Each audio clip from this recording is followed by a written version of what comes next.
livro Força de Vontade Não Funciona. Um livro para quem já tentou mudar de vida muitas e muitas vezes sem sucesso. De Benjamin Hardy, editora Leia. Capítulo 13. Encontre parcerias excepcionais.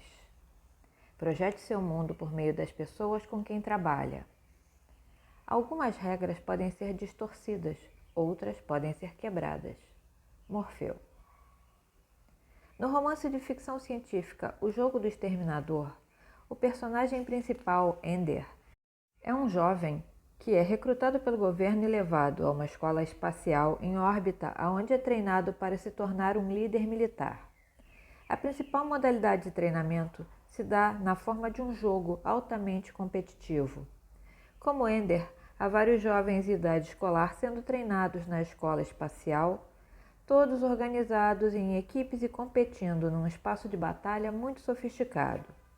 No refeitório onde almoçam existe um telão eletrônico gigante que lista as equipes da melhor para a pior em ordem decrescente.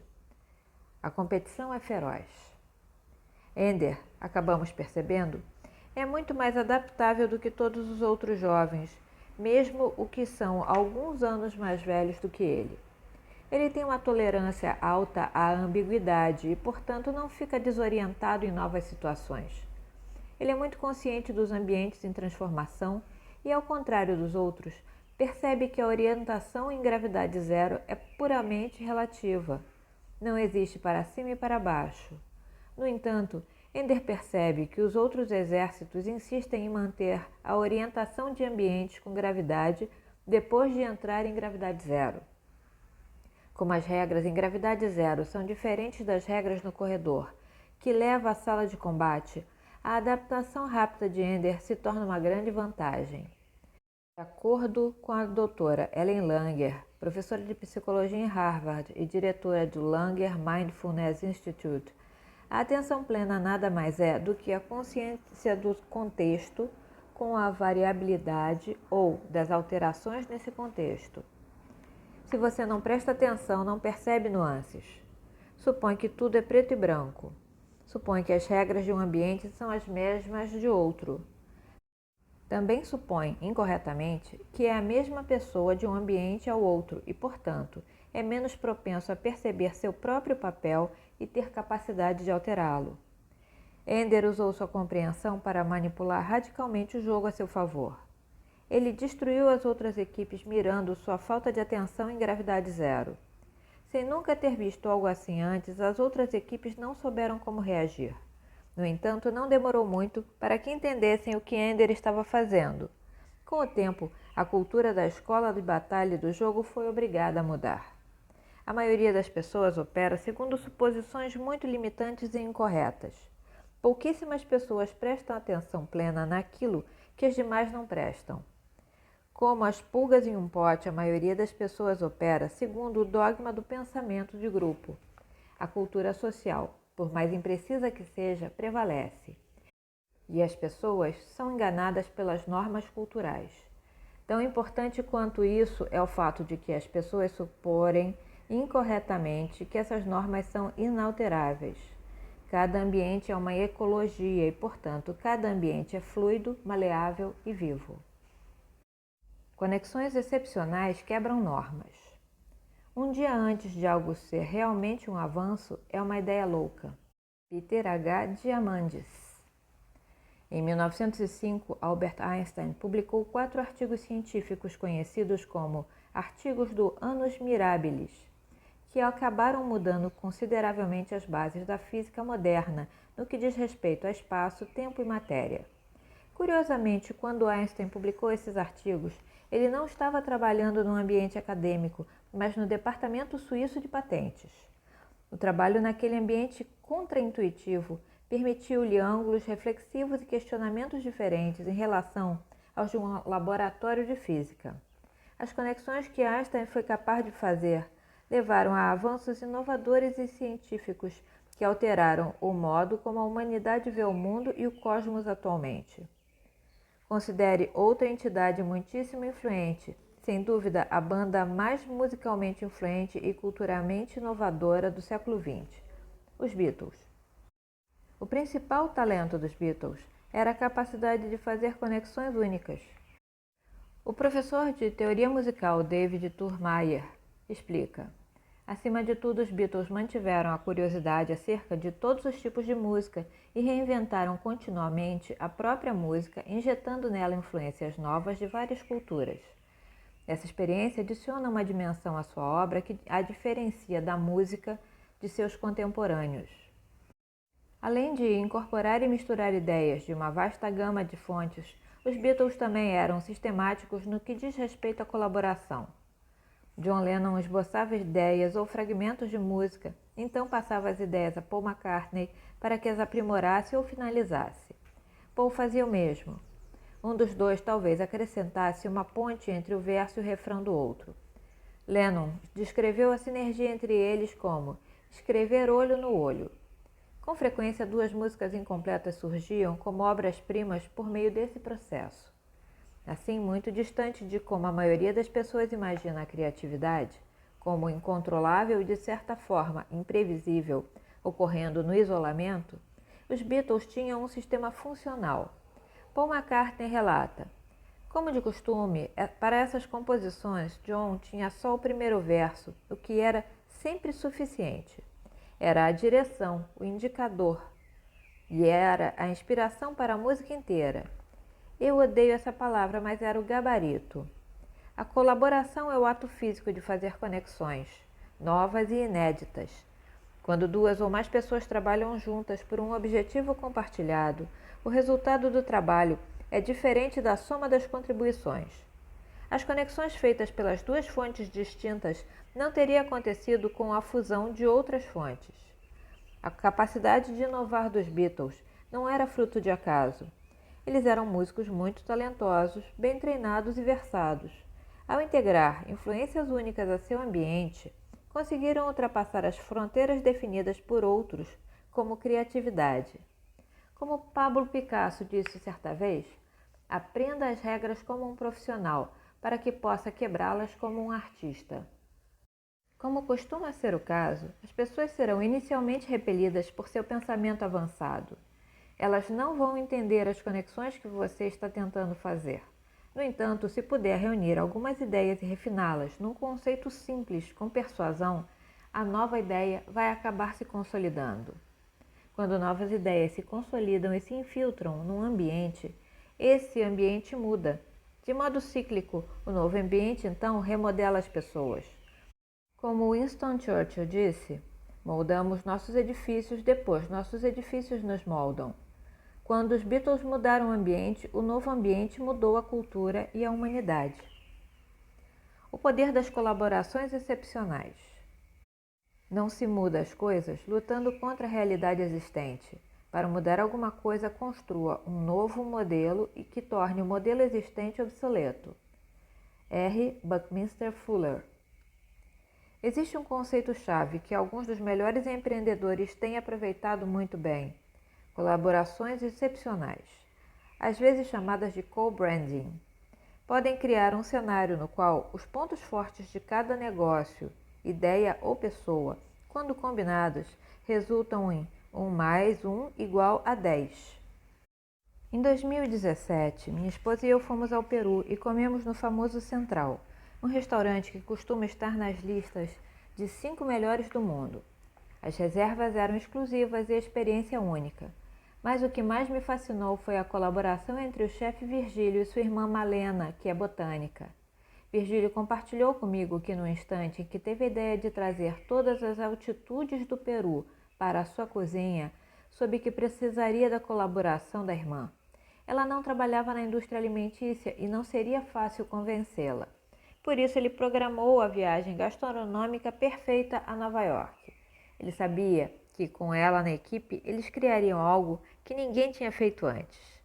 Além disso, um dos principais conceitos de Virgílio é encontrar pessoas ambiciosas em locais inesperados. Quando leva o carro para o concerto, ele olha para o mecânico e se pergunta: esse mecânico é ambicioso?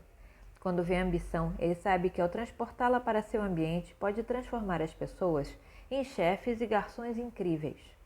Outro exemplo: a parceria entre a GoPro e a Red Bull resultou no Red Bull Stratos, um programa de mergulho no espaço. Graças à GoPro e à Red Bull, no dia 14 de outubro de 2012, Felix Baumgarten voou aproximadamente 40 quilômetros na estratosfera sobre o Novo México num balão de hélio, antes de saltar em queda livre num traje pressurizado e aterrissar de paraquedas. E o tempo total do salto, no momento em que ele deixou a cápsula até a aterrissagem, foi de aproximadamente 10 minutos. Baumgarten teve uma queda livre de 4 minutos e 19 segundos antes de puxar a corda do paraquedas. Isso não teria acontecido sem a ideação colaborativa entre a GoPro e a Red Bull. Seus pontos fortes foram combinados com uniformidade. Ambas trouxeram contribuições incríveis na forma de tecnologia, filosofia, plateia e objetivo. O todo se tornou novo e diferente de tudo que ambas poderiam ter planejado por conta própria. Como resultado, recordes mundiais foram quebrados, novas tecnologias foram desenvolvidas e milhões de pessoas ao redor do mundo se divertiram e se inspiraram. Steve Down, empreendedor em série, é brilhante em criar colaborações excepcionais que reformulam a indústria. Em 2015, Down lançou uma rede de restaurantes chamada Even Stevens. Ele se inspirou numa ideia da empresa de sapato Toms, que dá um par de sapatos para quem precisa para cada par comprado. No Even Stevens, para cada sanduíche comprado, uma pessoa necessitada ganha um sanduíche. Quando teve essa ideia, Down começou a perguntar a amigos e outras pessoas do setor de restaurantes o que eles achavam. No entanto, logo ele ficou decepcionado com as respostas.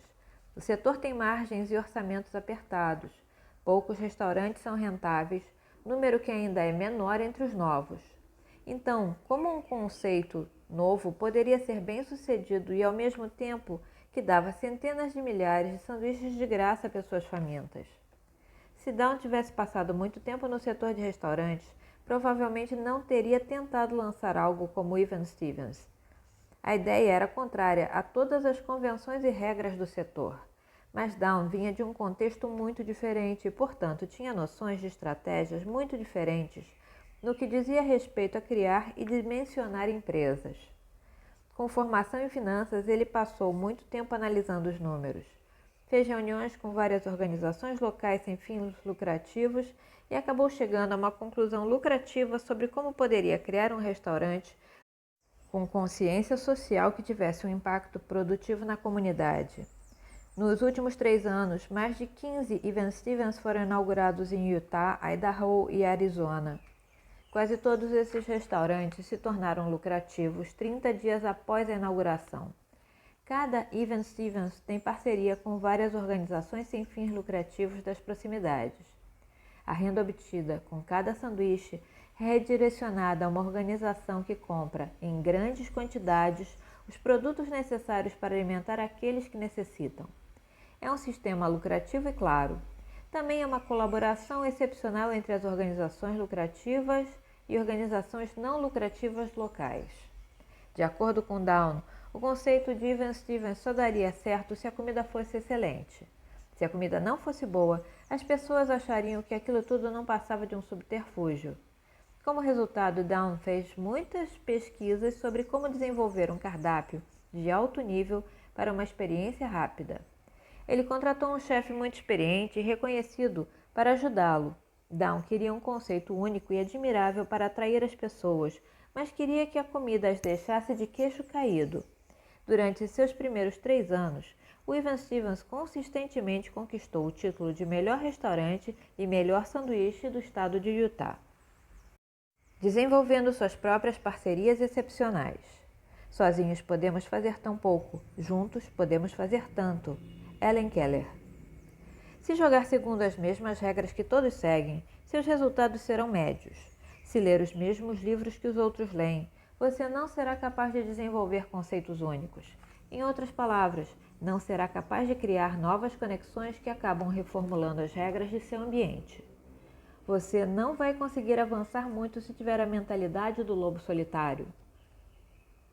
A independência não deve ser seu objetivo. Interdependência e sinergia devem ser seu objetivo. As ideias que você tem sozinho podem ser interessantes, talvez até brilhantes. Mas as ideias que tem quando está colaborando com pessoas de origens e setores muito distintos têm o potencial de alterar completamente as regras daquilo que está construindo. Quando desenvolve parcerias excepcionais, principalmente com pessoas que já são bem-sucedidas em suas áreas, você pode ir 10 ou até 100 vezes mais longe com seus objetivos. Se não está colaborando com pessoas de origens diversas que têm experiências, habilidades e perspectivas radicalmente diferentes das suas, então suas chances de fazer conexões únicas e ousadas, capazes de mudar o mundo, são muito baixas. A maioria das pessoas compete com aqueles que estão num nível de habilidade similar ao seu. A maioria das pessoas colabora com outros que estão no mesmo nicho e têm origens semelhantes às suas. Suas visões de mundo são muito similares às daquelas à sua volta para quebrar as regras das normas existentes. A independência não deve ser seu objetivo. De acordo com o ex-psicólogo de Harvard, Robert Kagan, a maioria das pessoas passa de um ser socializante a um ser autocriador. Um ser socializante é o estado de dependência completa. Quando está nesse estágio, tudo que você faz é calculado para evitar o medo e a ansiedade. Você só faz aquilo que acredita que os outros querem que você faça. A autocriação, ao contrário, é um estado de independência. Nesse nível de evolução consciente, seu pensamento se torna mais complexo. Você desenvolveu objetivos, planos e um propósito. Tudo o que faz, então, é aprofundar esses propósitos. Relacionamentos, por exemplo, são um meio de promover seus objetivos. Se determinados relacionamentos não servem mais a seu propósito, você os elimina. Esse é o nível de pensamento que grande parte da autoajuda incentiva. Indivíduos autocriadores acreditam que são incríveis, melhores que os outros. Estão em busca de escrever sua própria narrativa e, sem dúvida, é uma proposição muito melhor e mais empoderada do que viver em estado reativo e inconsciente. Infelizmente, uma grande desvantagem da autocriação e do pensamento independente é que você não consegue ver além do seu próprio filtro mental. E com frequência, seus planos e objetivos não são ideias. No entanto, como está decidido a alcançar seu objetivo, você rejeita ou ignora informações que contradigam ou pareçam irrelevantes para seu esquema. Mais do que isso, você acredita que seu filtro é a realidade objetiva, ou o modo como o mundo realmente funciona. Finalmente, Kagan explica o terceiro e último estágio da evolução consciente. Pouquíssimas pessoas alcançam esse nível de complexidade mental. Passar de dependente a independente é muito mais fácil do que ir além da independência. O sucesso é uma barreira impenetrável para a maioria das pessoas. O terceiro estágio de Kagan é o ser em transformação. Nesse estágio, o mais alto, você tem uma visão do mundo, mas não se funde a ela. Você é capaz de se afastar de seu filtro mental e olhar para ele de fora. Pode comparar o seu filtro com outros. No estágio do ser em transformação, você ao mesmo tempo valoriza uma postura, análise ou propósito e tem cautela em relação a ele. Consequentemente, está aberto a aprender e receber feedback e está sempre buscando ajustar e aprimorar sua abordagem. O que é certo é muito mais importante do que estar certo. O contexto, portanto, determina o que é certo. O que era certo ontem pode não ser mais hoje. Você é adaptável, mas tem um propósito. Assim, como ser autocriativo, você tem um mapa de onde quer chegar, mas está aberto a modificar esse mapa, expandi-lo e possivelmente redirecioná-lo completamente com informações melhores. Em vez de ficar obcecado por um resultado específico, você espera que o melhor resultado aconteça. Somente ao transcender o estágio da autocriação para o estágio de ser em transformação, você pode experimentar conscientemente os benefícios da colaboração. Na verdade, quando está no estágio de autocriação, você acredita que é a única causa de seu sucesso e assim se mantém ignorante em relação ao fato de que cada pensamento que teve e o objetivo que buscou foram formulados pelo seu ambiente. No estágio de ser em transformação, você evita relacionamentos transacionais e procura relacionamentos transformacionais. Você não sabe que novos elementos serão integrados ao seu sistema, mas como sua trajetória é ascendente, Tem certeza de que as mudanças serão melhores e diferentes do que você jamais seria capaz de imaginar por conta própria. Da perspectiva do ser em transformação, parece ignorante e restritivo ver as coisas apenas de uma maneira. Um único filtro, por mais refinado que seja, tem suas desvantagens, principalmente num mundo em constante transformação. Além disso, quando está preso num estágio de independência, a profundidade e o alcance de sua evolução pessoal se atrofiam. Você não busca ativamente ter seu paradigma quebrado por uma melhor forma de pensar. Não está colaborando com pessoas mais experientes que você. Está tão obcecado com o que você deseja que não consegue enxergar além. Seu ego o impede de ser muito mais do que você poderia ser. Poucos produtos de autoaperfeiçoamento sugerem o ser em transformação como uma possibilidade. A competição e a independência são os principais objetivos de grande parte do pensamento individualista. O motivo dos produtos de autoaperfeiçoamento raramente ensinarem em nível mais alto e mais contextual é simples. Vivemos numa cultura altamente individualista. O indivíduo é o foco e a obsessão. Como país, os Estados Unidos estão em risco de entrar em colapso porque o propósito e o bem maior foram esquecidos. Não somos mais um corpo unido, mas um grupo de indivíduos isolados, sem compreensão do ambiente que criamos. Sem que tenhamos consciência disso, esse ambiente agora está nos moldando. Resumo. Todo ambiente e todo setor opera segundo várias regras. Essas regras não são rígidas. Mesmo as leis da física, como a gravidade, podem ser direcionadas e manipuladas. Durante séculos, a indústria do turismo trabalhou sob o domínio da gravidade e manteve as pessoas no solo. Parcerias entre cientistas, inventores e empreendedores sempre quebraram as regras tradicionais e as substituíram por novas e melhores. É assim que a inovação e a evolução funcionam, reformulando regras, estruturas e normas de um ambiente. Em todo o mundo existe um incentivo enorme à independência. Isso vem, em grande parte, da obsessão da cultura ocidental com o individualismo. Em oposição a perspectivas culturais mais orientais, a cultura ocidental vê o ser como singular e independente do contexto. Essa perspectiva, embora seja empoderadora, é também ingênua e falsa. Os avanços tecnológicos destacaram ainda mais a interdependência global. Todos dependemos uns dos outros para fazer o que estamos fazendo em nível pessoal, social ou global. A independência não deve ser seu objetivo principalmente se você estiver tentando mudar o mundo. O motivo é simples. Sua visão de mundo pessoal é muito pequena e estreita. Seu propósito, por mais altruísta e inspirador, limita-se ao seu propósito. Se combinasse seu propósito com o de outras pessoas ou organizações, ele se transformaria, expandiria e mudaria de formas que você não é capaz de compreender hoje, porque a combinação de ideias e pessoas é a única maneira de realmente formar algo original e novo. Se estiver disposto a ir além da tecnologia difusa da independência e abraçar por completo a interdependência e os relacionamentos transformacionais, então você terá a capacidade não só de moer a concorrência transacional, mas também terá a chance de quebrar as regras e paradigmas do sistema em que está operando.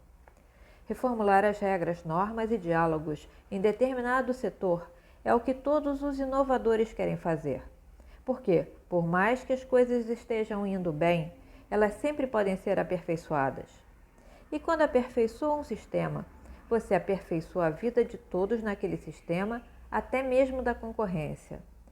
E quando melhora o ambiente para a sua concorrência, você a obriga a pensar, criar e viver num nível mais alto, o que o obriga então a melhorar também. É a evolução em ação. Fim do capítulo 13.